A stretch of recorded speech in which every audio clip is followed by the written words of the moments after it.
안녕하세요, 정비딜러 영범입니다. 오늘은 1000만원 중반부터 중후반까지 고장없는 중고차를 말씀드리려고 영상을 찍게 되었고요. 첫 번째 차량 바로 더 뉴 말리부인데요.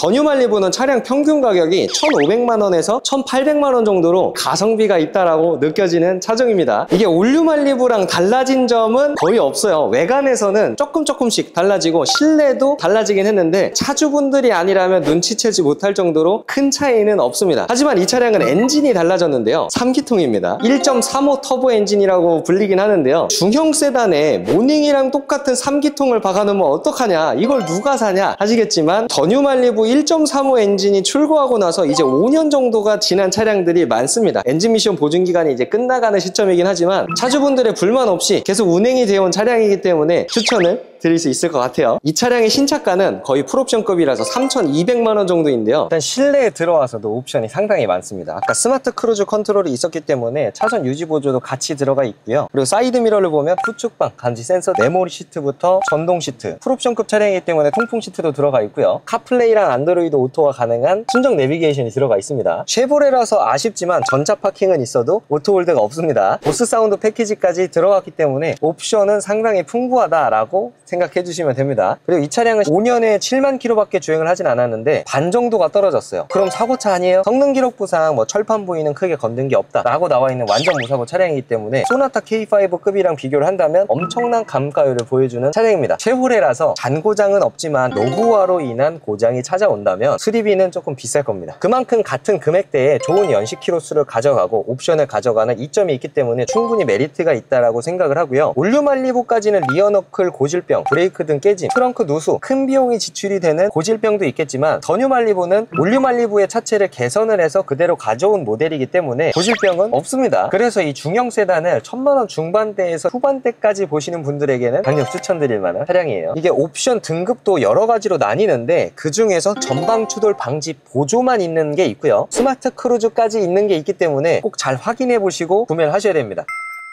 그리고 그 다음 추천드릴 차량은 티볼리인데요. 이게 그냥 티볼리가 아니고 티볼리 에어입니다.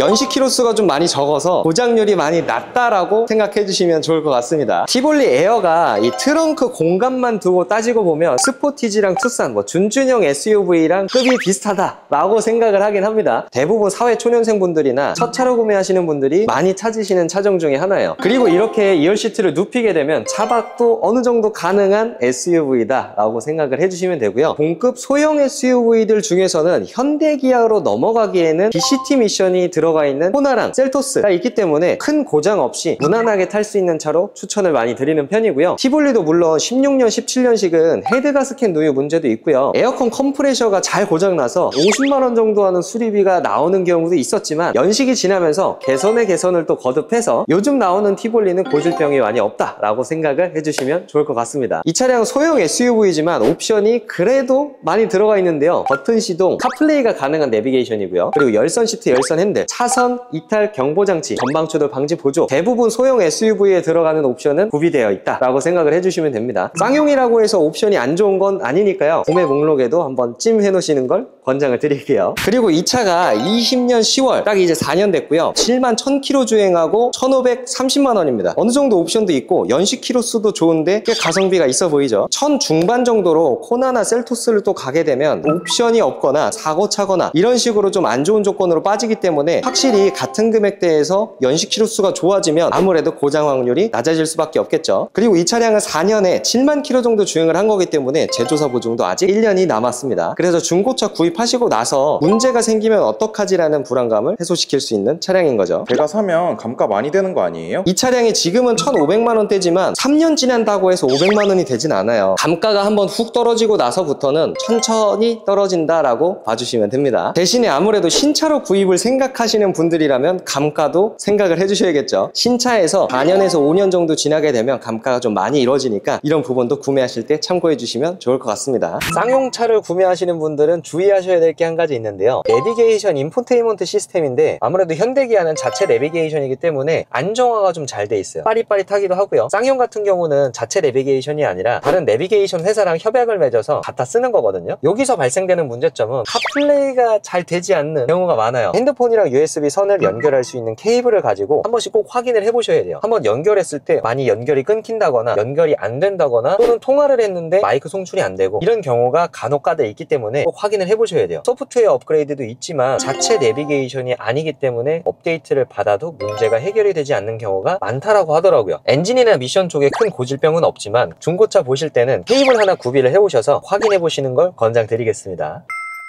그리고 그 다음 차량은 승차감도 괜찮고 감가도 괜찮고 유지 관리하기도 괜찮고 차 크기도 괜찮고 어떤 게 있을까 생각을 해보니까 하나인 것 같습니다. 그랜저 IG 가스입니다.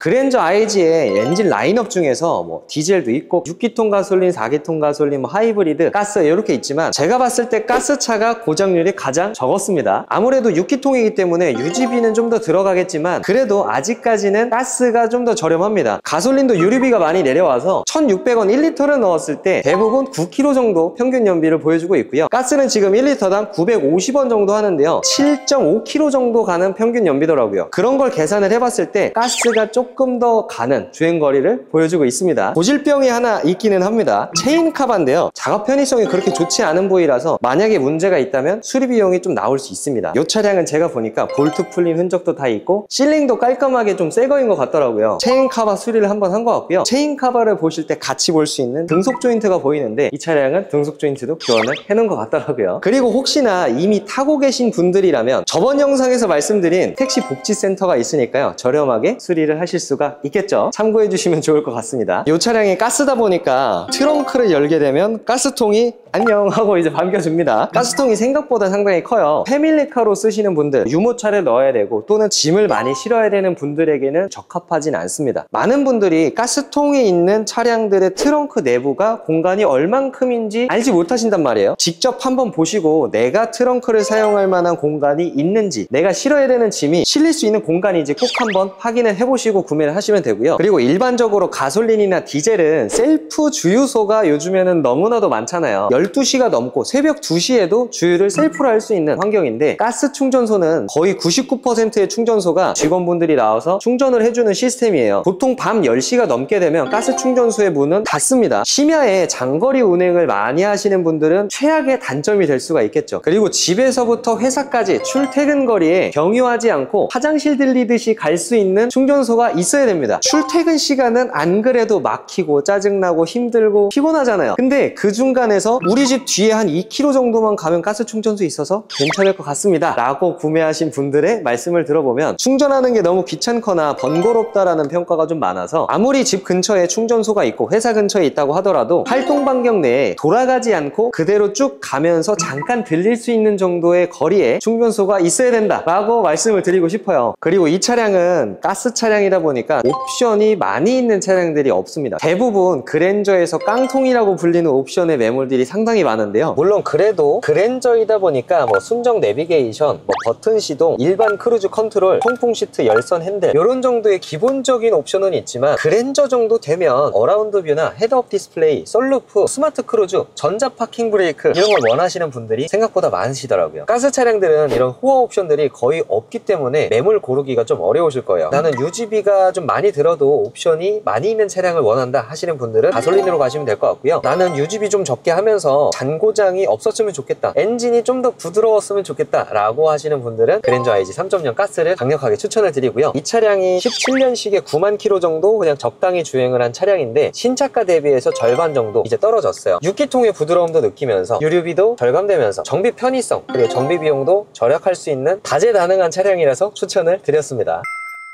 오늘은 이렇게 1000만원 중반대에서 후반대까지 고장 없이 오래 탈 수 있는 차량들을 소개시켜 드렸는데요. 중고차 구입하실 때 오늘 영상 참고하셔서 좋은 중고차 구입에 성공하셨으면 좋겠고요. 오늘 영상도 도움이 되셨다면 좋아요랑 구독, 알람 설정 부탁드리겠습니다. 감사합니다.